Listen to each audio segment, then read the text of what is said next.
Infectious.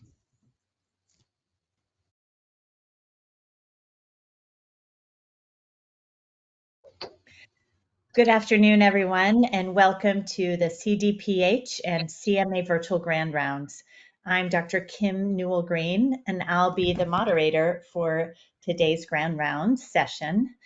As you may remember, the goal of this series is to bring to the forefront public health issues that are being seen throughout the state with just-in-time education.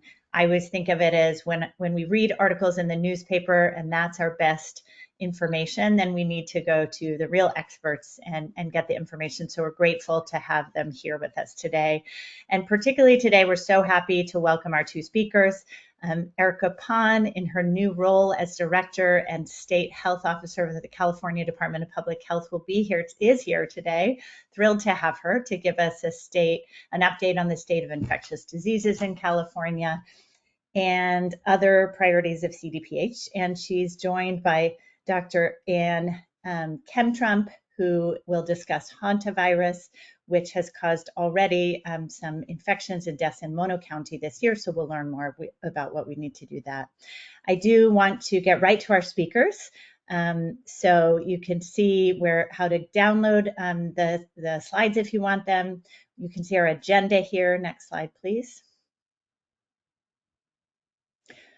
Just as a reminder, this series is accredited for CME credit.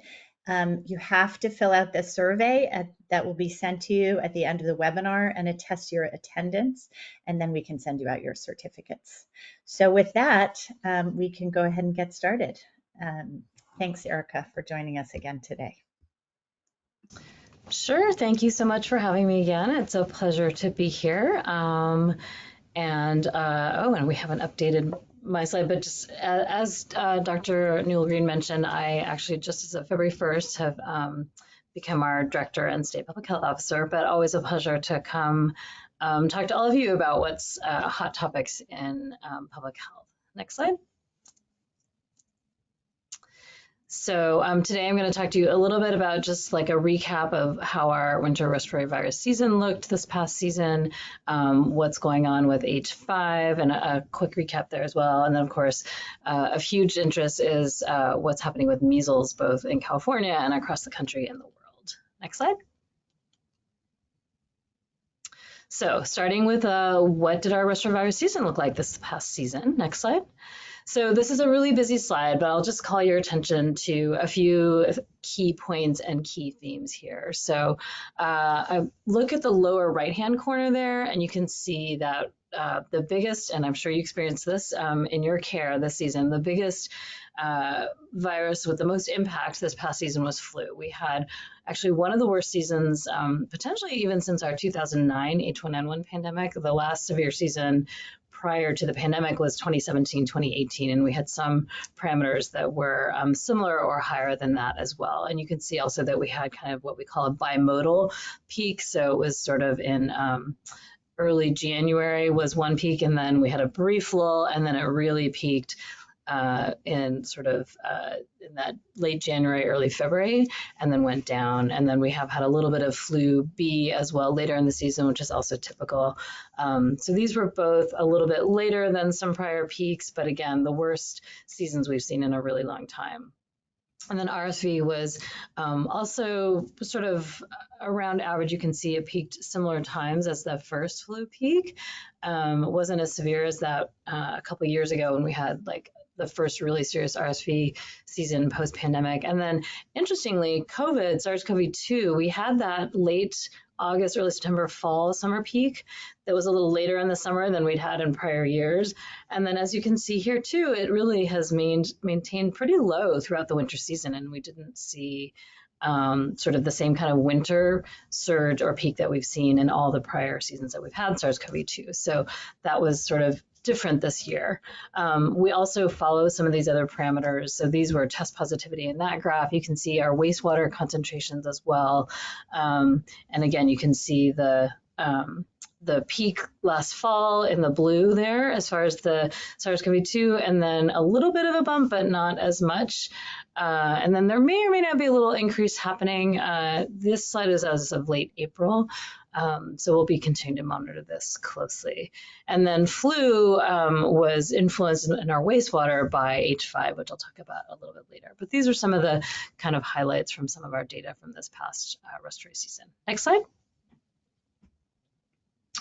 And then again, looking at severity, those were just test positivity and wastewater. But if you look at our rates overall of admissions, we now are using the National Hospital Safety Network looking at hospital admissions. And again, you can see flu certainly had the most severe impact this past year. And then RSV and COVID were lower and more similar there. And then looking at percentage of deaths as well, you can see that flu was not quite as high as SARS-CoV-2 last fall, but close there as far as the percentage of deaths. And then RSV again was lower. Let's see, and then just some of the hospitalization data also just echoes the bimodal peaks. And then you can see total deaths again, that total deaths with those two peaks was a little bit higher than our COVID-19 deaths in the fall total. Next slide.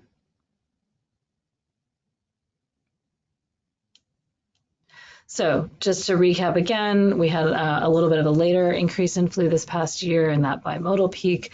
The majority of the flu specimens we had were type A with a mixed season of H1 and H3. Sometimes there's a much more dominant subtype between H1 and H3, but we had quite a mixed season this year. And then we had our typical increases in flu B towards the end of that season. And overall, the burden of respiratory viruses was lower compared to prior years because we didn't see COVID and flu at the same time having a big peak. We'll be looking more closely both in California and across the country about the impact of RSV immunizations over the last couple of years on hospitalization. We don't quite have that analysis yet. And we, continue to learn about SARS-CoV-2 and what will happen as far as will there be another summer wave like we've had in past summers with COVID-19. We will continue to monitor test positivity and wastewater and other parameters. Next slide.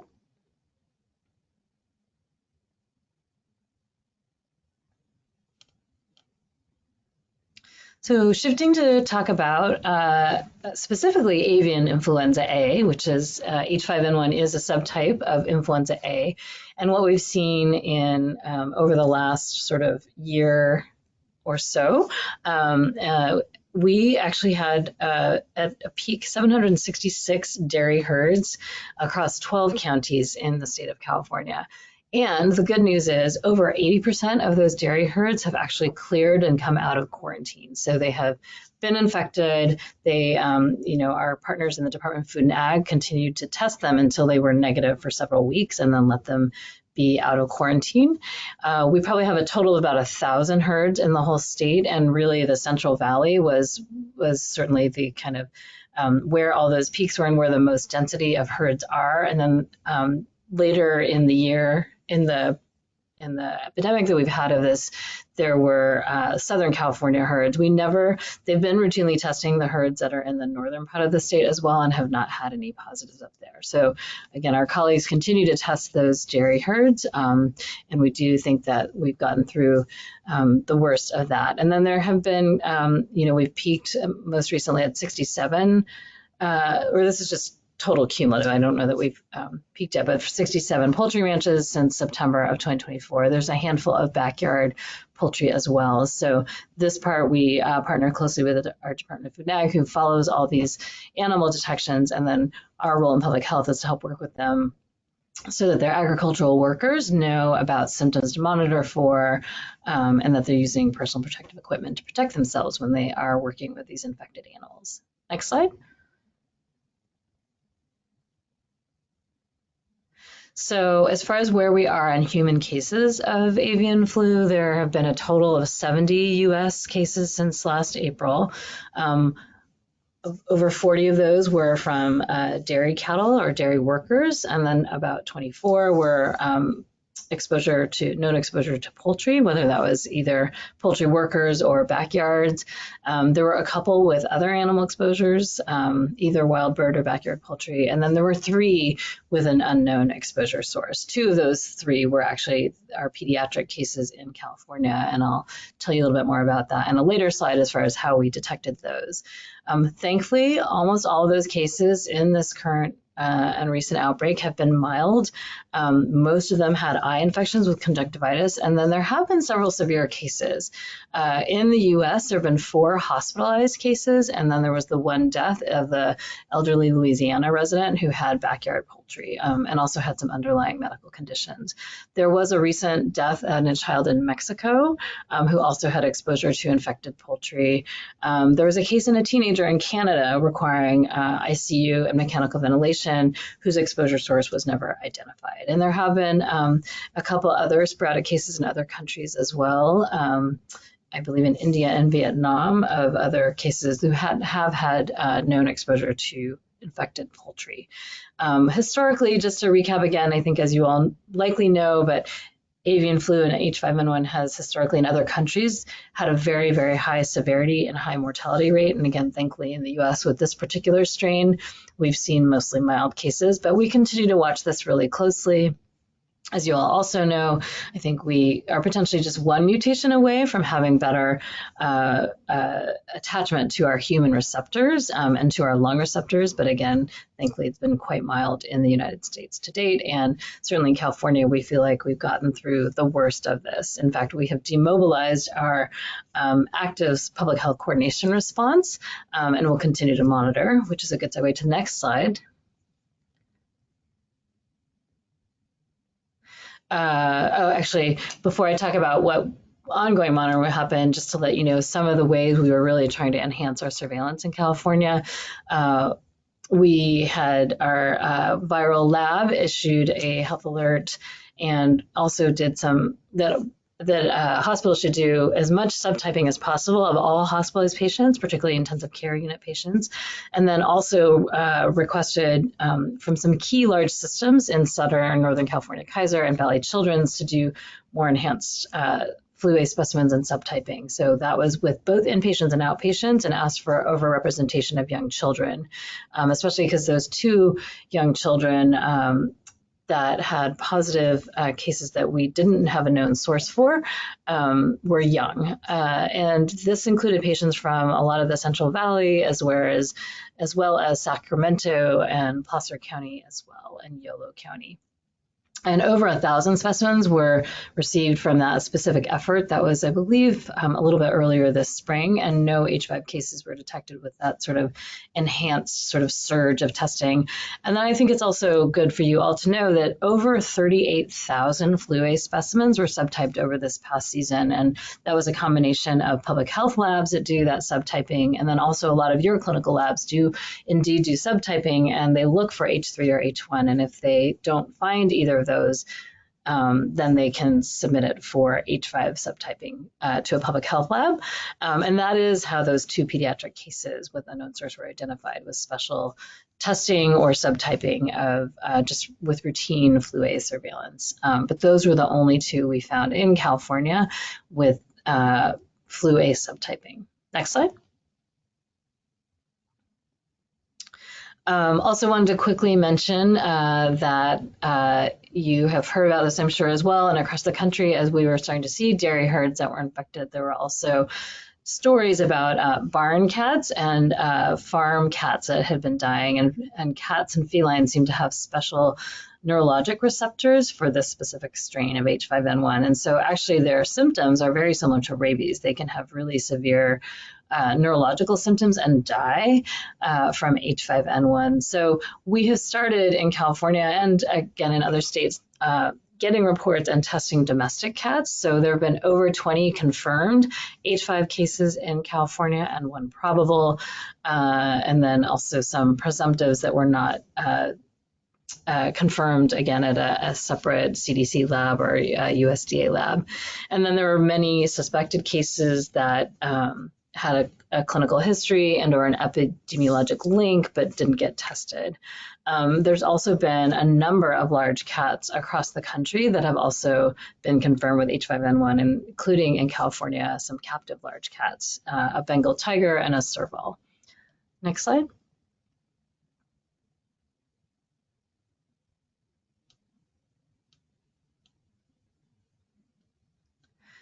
So it's been an interesting part of our multi-agency response at the state level as well. The Department of Food and Wildlife certainly works with captive cats and others to do testing in those situations, but there actually isn't a lead agency for domestic cats in California. So we at state and local public health levels have been filling that gap. So we have updated our webpage for what vets should know about bird flu. And if you have any patients with cats who have questions, you can certainly refer them to some of the information on our webpage as well about what to do if you have animals or cats and you're interested in the risk of bird flu.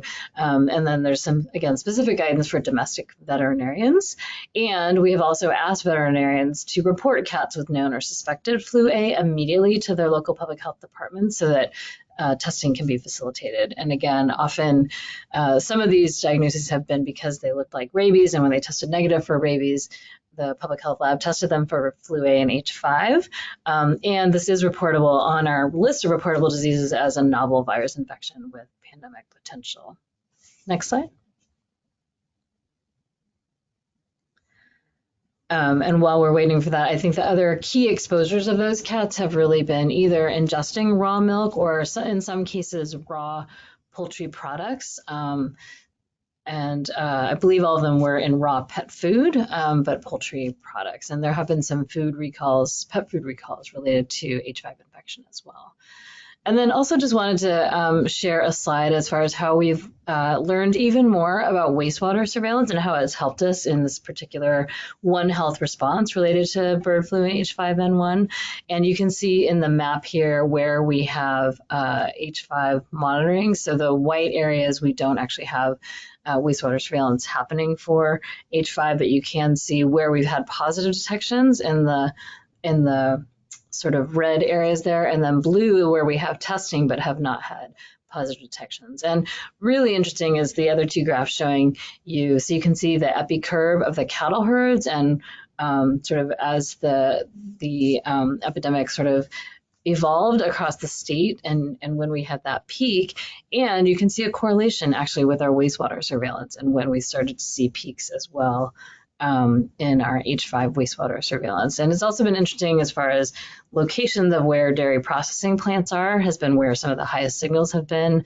There have been a few detections intermittently where it wasn't as clear where the source was, and our hypothesis was that it was dumped residential milk that had PCR positive, not live virus, but potentially PCR positive milk throughout the state. And now we are at a point where we have very few new wastewater H5 detections. But again, another tool we have to continue to monitor for early detection for any recurrence of H5 in California. Next slide.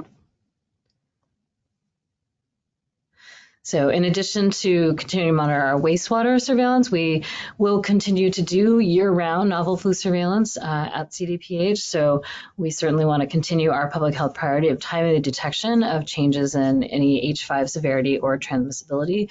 So we want to continue our robust network of timely and regional representative subtyping, and we get that from a variety of clinical settings.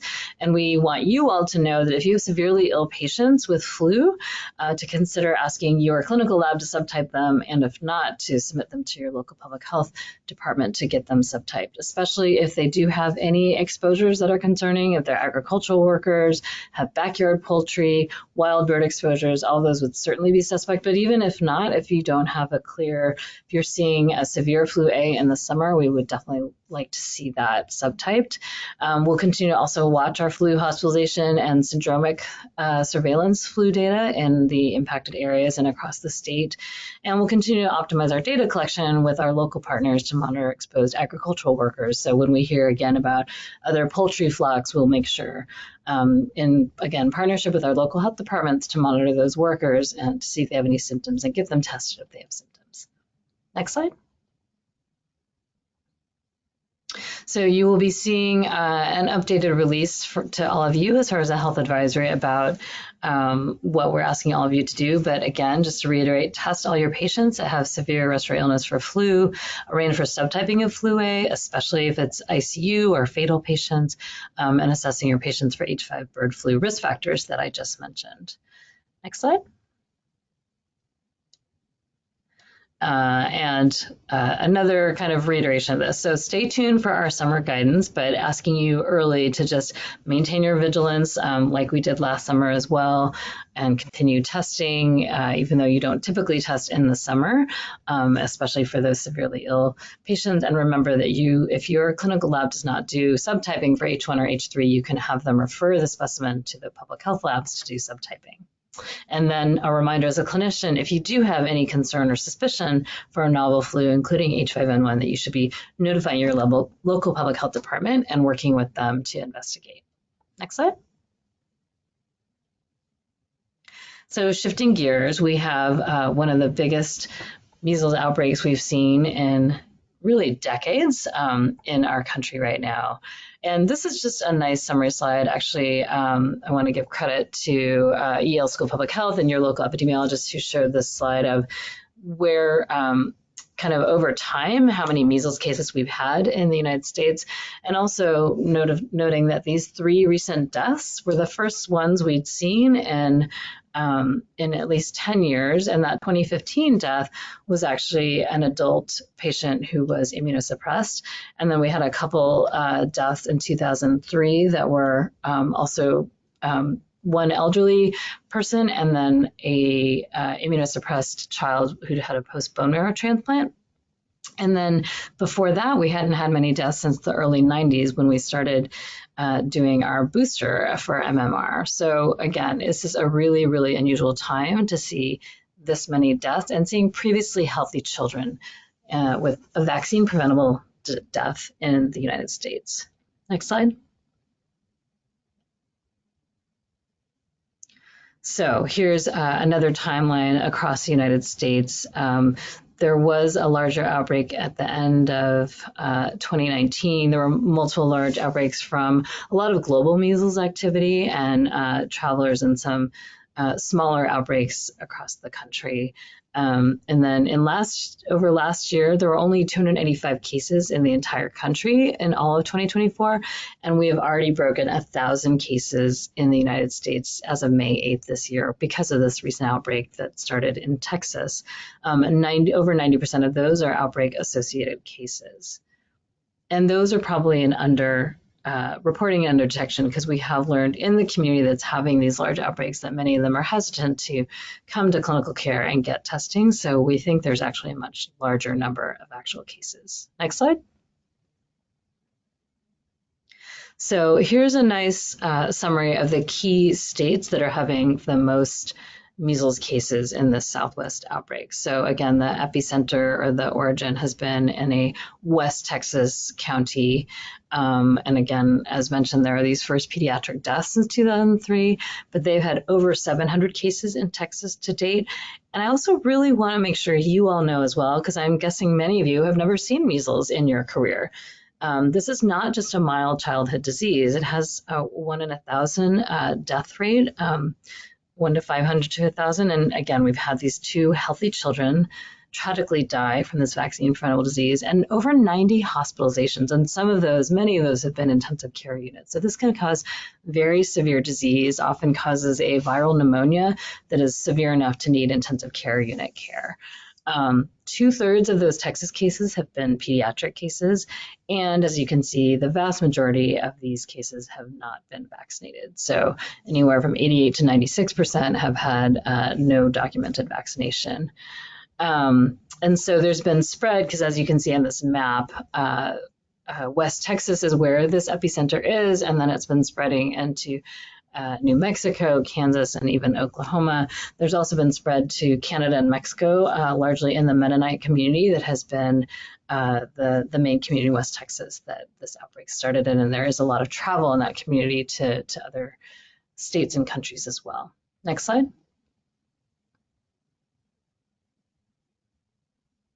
So as far as California, the last time we'd had a significant number of cases in California was in 2015 when we had our Disneyland outbreak.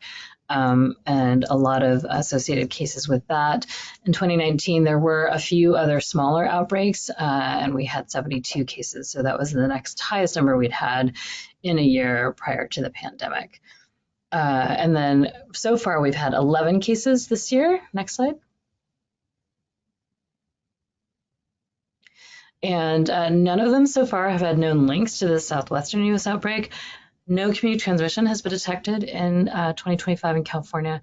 9 of those 11 cases did travel internationally. One of them was a close contact to an international traveler. They all went to countries with known large outbreaks. One did travel to Texas, but not to a known outbreak jurisdiction. And here you can see the counties where we saw these cases. And again, over 90% of these cases in California have been unvaccinated or unknown status. Next slide. So what does this mean for you? So a reminder just briefly about how measles presents. It can start out just with the 3 C's. It really just looks like any other viral infection, with conjunctivitis potentially, but a cough, coryza conjunctivitis. It can be pretty mild early on with that prodrome stage. And then a couple days in, classically can get the Koplik spots in the internal buccal mucosa, and then get the red maculopapular rash. And interestingly and classically, it starts at the hairline and moves its way down. I don't think we've ever learned or understood exactly why that happens, but it is a classic. It correlates quite well with that clinical progression. So something else to be asking your patients about as you're assessing any cases with fever and rash. And then interesting also is the rash fades in the same sequence it appears. It's also really important to know that people are infectious for 4 days prior to that rash onset and that fever. So that's when a lot of the exposure happens, when it seems like a really mild disease and it's hard to distinguish from other upper respiratory infections. Next slide. And then, just to reiterate again, the potential complications of measles are on here, pneumonia specifically, and then encephalitis, which often can happen actually years later as far as subacute sclerosing panencephalitis, and I already mentioned the death rate. And then the other thing I think is worth remembering and talking to your patients about as they're thinking about measles vaccination is that it can cause an immune amnesia. So it can actually suppress people's immune systems for a few years after having that measles infection. And most do recover without complications, but a relatively high complication rate compared to many other viruses. Next slide. A couple other quick reminders before international travel, so especially summer travels coming up. Before international travel, all ages should be up to date on their measles vaccine. And if you are traveling with an infant or your patient that is under a year but above 6 months of age, they can get an early dose before departure, but it does not really count as part of their routine 2-dose series. You want to give them another dose after their around the 12 to 18 month time again, just in case there's any maternal antibody interaction. So again, you want to do and then for 12 months and older, you would do a first dose and then a second dose in 28 days. So if there's going to be international travel. Next slide.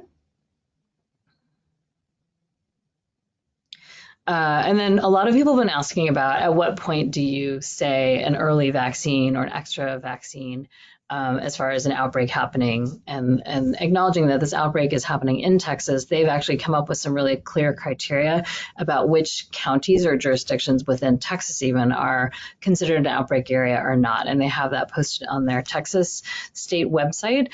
Over here in California, because we've only had these 11 cases, we do not have an active outbreak going on. So there's no recommendation currently in California to do any additional doses. So really the focus is on international travel to countries where we know there are global outbreaks, or going to some of these areas where there are active outbreaks in Texas or the Southwest. Next slide. And I will close with that. I'm sorry, I think I went over time, but I will turn it over, and really excited that our amazing expert, Dr. Kemtrup, will be able to talk to you about hantavirus. Thanks. Thanks so much, Erica, as always, and Anne for joining us today. So I'm going to quickly introduce our next speaker and then let her go. Dr. Kemtrup is a research scientist and veterinarian for the California Department of Public Health. vector-borne disease section, VBDS. She's the subject matter expert for tick-borne diseases, typhus plague, and hantavirus. Dr. Kemtrup helps coordinate environmental follow-up of select vector-borne disease cases, including small mammal trapping component of VDBS activities, as she is a veterinarian. She consults, performs, and publishes original research on public health aspects of vector-borne diseases and is the principal editor of the VBDS annual report. So thanks so much for joining us today. All right. Well, thank you so much for having me today. And really, my goal, as our slides come up here, is to give you an epidemiologic overview of hantavirus in California and include some information about diagnosis and treatment, and finishing with an emphasis on prevention because we're public health, of course, but prevention really is the best protection against hantavirus at this point. Next slide. The organism we're calling hantavirus is technically classified as an orthohantavirus, and it is an enveloped RNA virus. This particular strain we're focusing on is called Cynombre virus, and this is the very same virus that was identified in the first outbreak in the Four Corners area in 1993. And the virus is found in the feces and urine of deer mice. And people become infected when they inhale the virus, which can happen when they're sweeping or vacuuming up rodent dirt, as is shown in this picture. The rain and pinionberry symbolize one factor that may increase risk, and that is when we do get abundant rain, that may encourage abundant forage and material for these deer mice, increasing their populations and then increasing the risk and potential for them to enter into closed spaces where people may be exposed. Next slide. Deer mice, also called Paramiscus maniculatus, these are found really throughout the United States. I want to emphasize, though, even though they are found, really pretty ubiquitously, they are really much more a rural rodent. Say that fast. This is not going to be a rodent that is found in suburban or urban areas or in cities or things like that. Really much more associated with rural areas. Next slide. And just to emphasize this, here's an example of several locations where we have had hantavirus cases. And you can see here we have found infected mice, people have been exposed. We have cabins like in the Lake Tahoe area. We have this rural farmhouse, as well as a barn. And then, of course, there's a picture of the signature tent cabins that were associated with the 2012 outbreak of hantavirus in Yosemite. Next slide. What raised our concern this year was really a fatal case that was identified just at the beginning of February in Mono County. Click again, please. And subsequent to that, we then identified a non-fatal case in a Placer County resident. And this awareness actually resulted in a retrospective look at two fatal cases of unknown reason for their fatality, and we were able to get those samples and identify that these two additional fatal cases in Mono County were indeed caused by hantavirus. Next slide.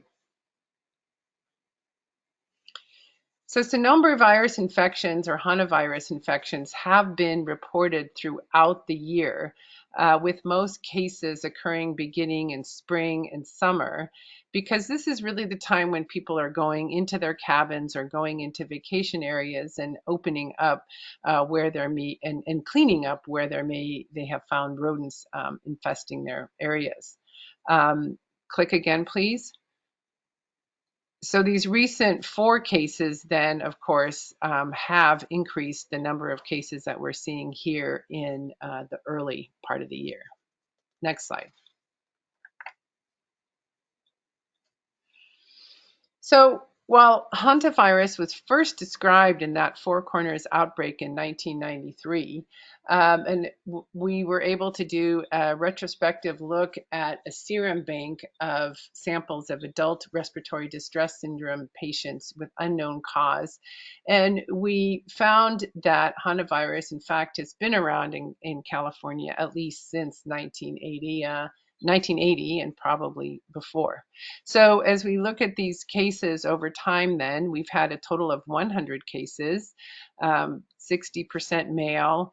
Age range is 8 to 78 with a median age of 42. And we get about 3 cases a year. So given the population of California, hantavirus is a rare disease. However, with the 34% fatality rate, that's actually kind of a concern. Next slide. Of the 79 cases for which we could determine where exposure occurred, the majority have been found in our Sierra Nevada counties with higher elevation and really also have a lot of rural habitat. And though we can find hantavirus infected mice throughout California and at lower elevations, it is interesting to see that it's really our higher elevation counties that have taken the brunt of these cases. Next slide. Now, in investigating these cases, what we have found is about 40% are exposed what we call peri-domestically or in and around their homes. So actually at people's residence in their own houses. A little under a quarter have been exposed recreationally, so maybe either going up to a cabin outside of their area or in enclosed spaces while on vacation. So that's what we're kind of classifying as recreational. Occupational, we found in just under 20%. These might be folks cleaning cabins or folks who are required to go inside closed spaces as part of their job. And about 10%, because we were not able to really differentiate occupational and peri-domestic exposure because people live and work in their same locations and you find infected mice everywhere. And about 10% we were not able to identify how they were exposed. Next slide. This is an example of one of our exposure investigations. This is a crawl space or a ducking space, I guess, underneath a cabin area. And this is one of our biologists. And when we do these investigations, as well as when we do small mammal trapping, our biologists suit up in these Raycal suits with respirators and so on to avoid obviously being exposed, because what you can see in this area in particular in this crawl space where the patient had entered simply to retrieve a key was that rodents had really infested all of the insulation, and there's rodent feces down and below in the rodent area, and it was so infested and so full of feces that in this case our biologist actually posted that crawl space, really emphasizing don't go in unless you're masked, because this is what is going on here. Next slide. Here are some other delightful things that we find on our investigations. We've gone into kitchen drawers and opened up and found, rodent nests and rodent feces full in the kitchen drawer. And then, of course, a lot of people do know that they have rodent issues, and so they put down these horrible glue traps. And go ahead and click. I'm going to take a moment to talk about prevention here, because really these glue traps are terrible. Not only are they not only are they cruel, but the animals themselves become quite stressed because they don't die immediately. It's a great way for them to stop shedding virus. And we've actually got positive rodents from these traps. So really emphasize that this is not a way to do rodent elimination, particularly in these high-risk areas. Next slide. So a little clinical overview of hantavirus. The incubation period is 2 to 4 weeks with a range of 9 to up to 49 days we've seen. Mostly these present as what we call hantavirus cardiopulmonary syndrome, or HPS. And that begins with the febrile prodrome of about 3 to 6 days, and that includes fever, chills, malaise, myalgias. GI complaints are fairly common. Then around day 7, a cardiopulmonary stage occurs where they get a non-cardiogenic pulmonary edema, cough and shortness of breath and hypoxia, rapid onset of hypotension, and without treatment, death occurs within 24 to 48 hours because this decompensation occurs very rapidly. And there's no treatment.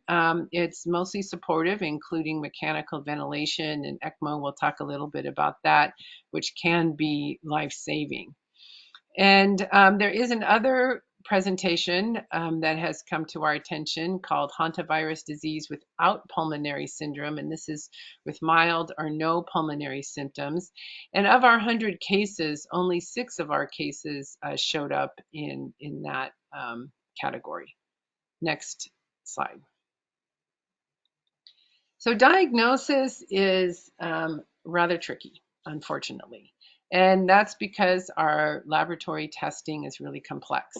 There is no point of care test.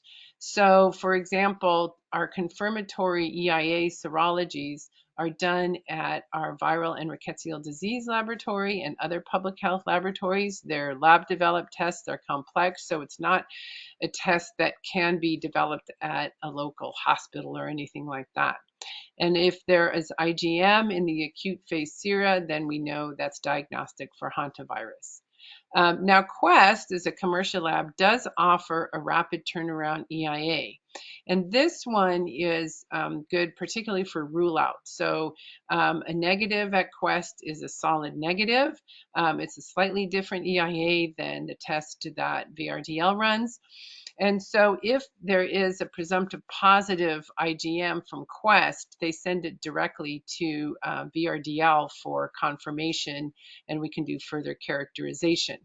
Now, in cases where the suspicion for hantavirus is high, samples can be sent directly to VRDL, and that would be working through your local public health officers in order that we're aware and we can get that testing done rapidly. And we could also, at VRDL, we can PCR the samples, and that is confirmatory as well. And immunohistochemistry at CDC is possible on postmortem tissues. Next slide. So one of the reasons why we like to be able to do PCR for our different cases is we use PCR to characterize the hantaviruses, not just from the people, but from the rodents that we get. So in this work that we did in 2017, we had a case that had fairly high suspicion of exposure in San Mateo County, as you can see where the blue is circled and the line goes to San Mateo County. And then as it turned out, through sequencing, we were able to find that in fact the patient was identified at their rural home, and we were able to get almost an exact match, kind of almost finding our smoking mouse, if you will. Next slide.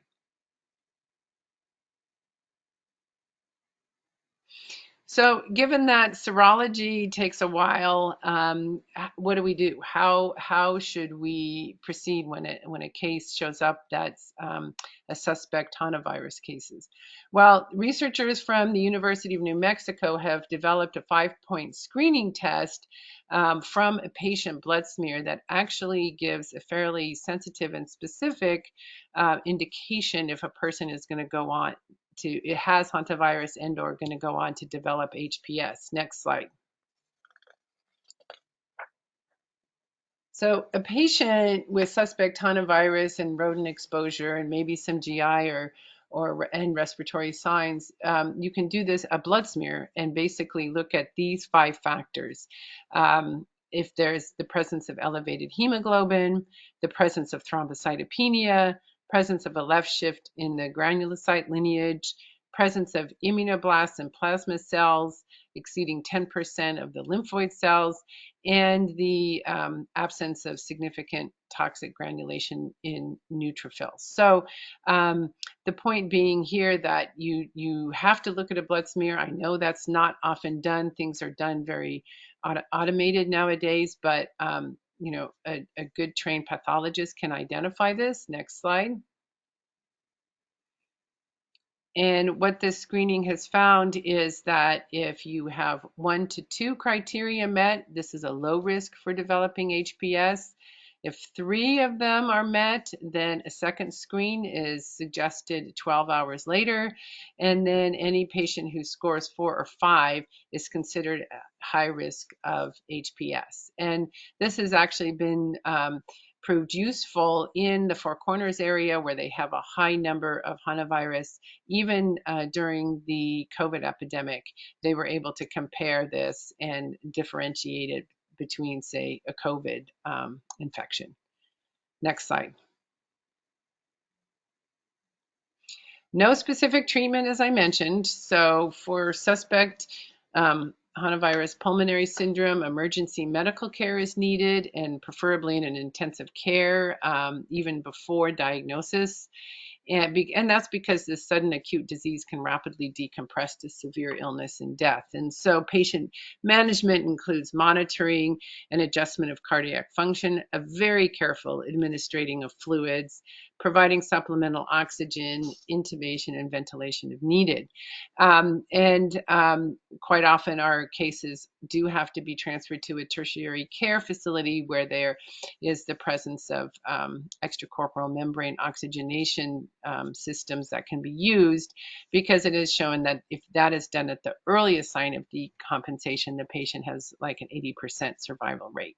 And these recommendations and more can be found on the CDC website. Next slide.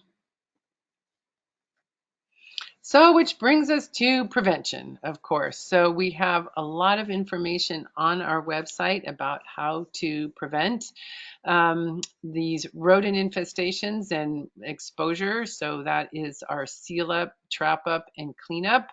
It is really easy in these areas for these rodents to enter in very, very tiny spaces, even like a pencil width under a door jamb. So we have a lot of info on how to find, identify, and seal up these. Trapping, we recommend using snap traps, and we have videos on our website on how to place them and how to use them. And of course, getting a pest control operator can help you, also clean up if that's necessary. And of course, cleaning is really important. We don't want people vacuuming up or sweeping up. You have to spray down areas where you see rodent feces and so on with a dilute bleach solution or a Lysol solution. Let it sit, and then it's mopping up and wiping up. Definitely not sweeping or vacuuming. Next slide. So as I mentioned, there's more information on the cdph.ca.gov website. If you type in hantavirus, that will take you right to this page. We talk about how to open up cabins where you come in and open the doors and windows for half an hour before even going in to assess, what the rodents have done during the summer while you've been away, or the winter while you're away. And then we also have really good maps and data to see where we have done surveillance throughout California and where human cases have occurred. Next slide. So in conclusion, hantavirus is rare in California. However, it's these 4 early season cases here in February of hantavirus cardiopulmonary syndrome, which is really unprecedented and raised our concern, particularly since 2 of our cases were identified post-mortem. And so we are really looking out for additional cases. We've had a lot more testing this year too. And diagnosis really involves awareness of exposure and potential of disease. It is complex. This 5-point screen can be of help. And early intensive medical care, including ECMO, it may be necessary in these cases.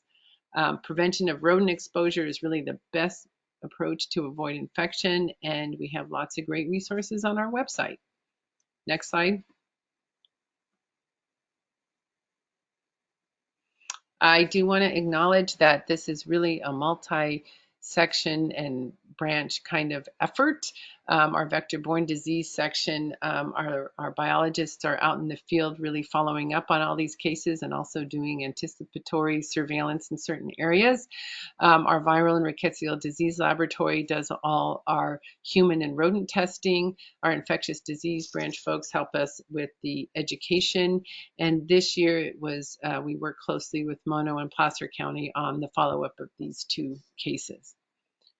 So last slide is it. So thank you very much. And if there are any questions, I'm happy to take them. Thank you so much for that information. I mean, that mouse is so cute. That's why I was laughing as I came on. It's hard to imagine these little guys causing such devastating diseases. But, I think that one of the things that is going to come to mind for so many people here, many of whom enjoy recreation in the mountains, is really that question of like, oh gosh, how do we think about cleaning, rodent elimination? And you gave those great resources, but just letting the dust settle for half an hour, do you recommend coming in and masking? What type of masks might be effective, even if we did that?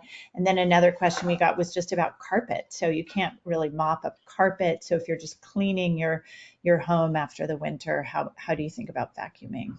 Right. So, particularly if you're opening a cabin in these rural areas, yeah, do consider an N95 mask coming in. Do open up and let the air come in and settle everything down. Open it up, go get your coffee, then come back. Yeah, we get that question quite a bit about carpet and couches and things like that, because you can lift up couch cushions and find nastiness as well. Certain things that can be taken out into the sunshine. The sun is actually very good at eliminating that.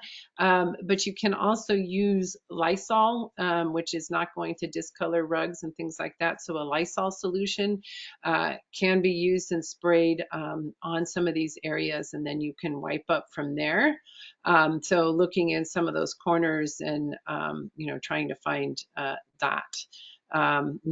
Spraying first, let it settle, and then you can wipe up and clean up from there. Okay, great, thanks. Well, very interesting. Erica, we have a few measles questions, but before we do that, I wonder, it's such a crazy time right now in our country with funding changes and things. I wonder if you could just sort of give us a sense of how we're doing in California and how federal, oh, did we lose her? How about, Erica said, no, I'm not talking about it. How federal cuts have impacted your budget now, your team, the public health infrastructure, and what California is doing really to ensure that this really big, important place is going to, we're going to be able to keep our citizens safe and healthy. Yeah, thanks for the question. Yes, it's a challenging time in public health right now. I think I'll share a few things at a high level.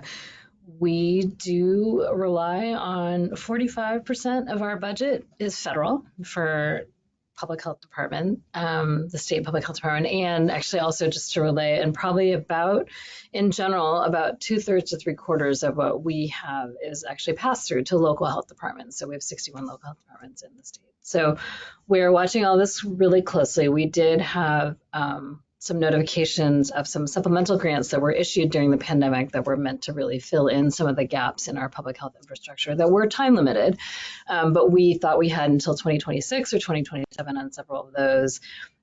So we did receive some notifications at the end of March that those were going to be terminated, which are now, this is currently in litigation. So we're sort of waiting to hear, well, what happened with those. There were over 20 other states with California that sort of countered with sort of legal challenges about the ability for those grants to be terminated with such short notice and such. So that's sort of in limbo. That was over $840 million that had been unexpended at that time. Some of this, in the meantime has been expended, but again, a lot of really important investments that people were midstream on with either some of our IT systems, our public health labs. You heard again with Dr. Kemtrup how important, public health labs are. I mentioned that with, felines, and just there's a lot of really important unique roles that we play. So that's sort of the most immediate impact that we've already experienced. And then we are certainly watching very, very closely as far as the restructuring and the reductions in force that are happening at the CDC and other federal agencies. We are concerned as we're watching that and what will happen with, there's the proposed budgets that do restructure all of that. And then there hasn't been any official notification, although with some of those also have initial budgets from the federal level have proposed cutting a lot of not only those programs, but then it would be those grants associated with those programs. And the list is quite long, so I don't have enough time in 4 minutes to tell you. So we're watching that closely and quite concerned. And yeah, just really kind of working at the state level and with our local health partners on how will we manage if some of the things that are proposed to be cut will be cut, and working really hard to look at all that. So we're still sort of in monitoring closely and prioritization.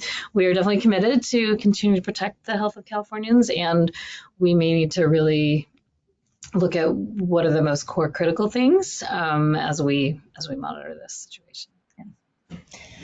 Tough times. I for one, am grateful that you're here as our leader, and I know you've got so many wonderful people working really hard as well. So super gratitude for all of that.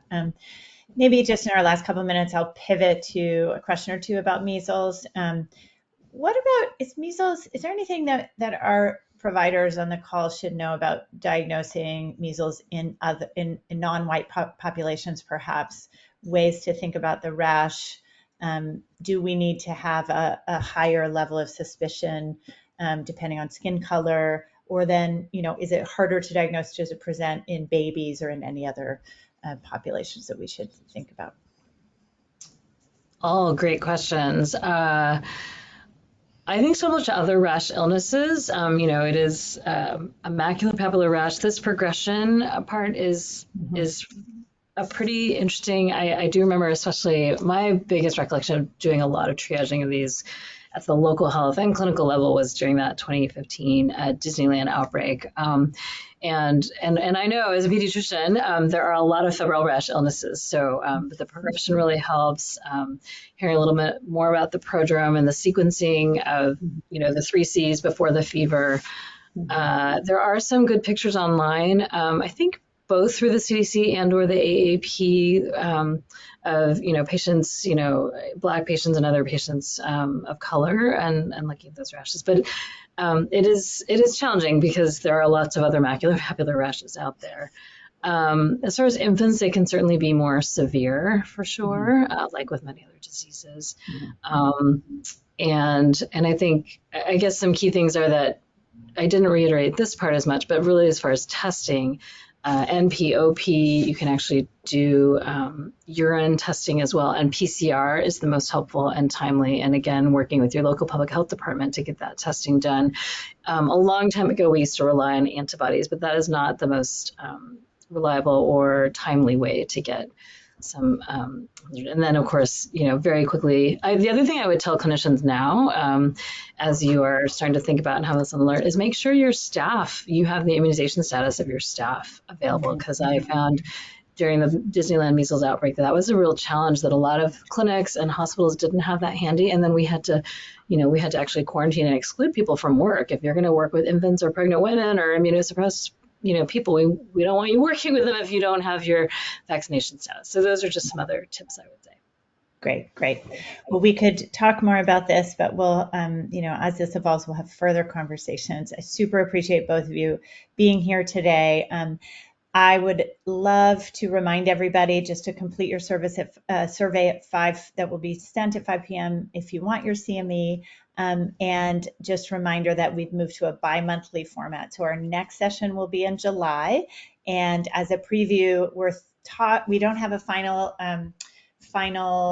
decision on a topic. Will sort of depend on how things are emerging, but we may be talking about rickettsial diseases as a summer infection. So, but in any case, we look forward to seeing everyone there. And thanks again, Anne and Erica, and the whole CMA team that helped with this.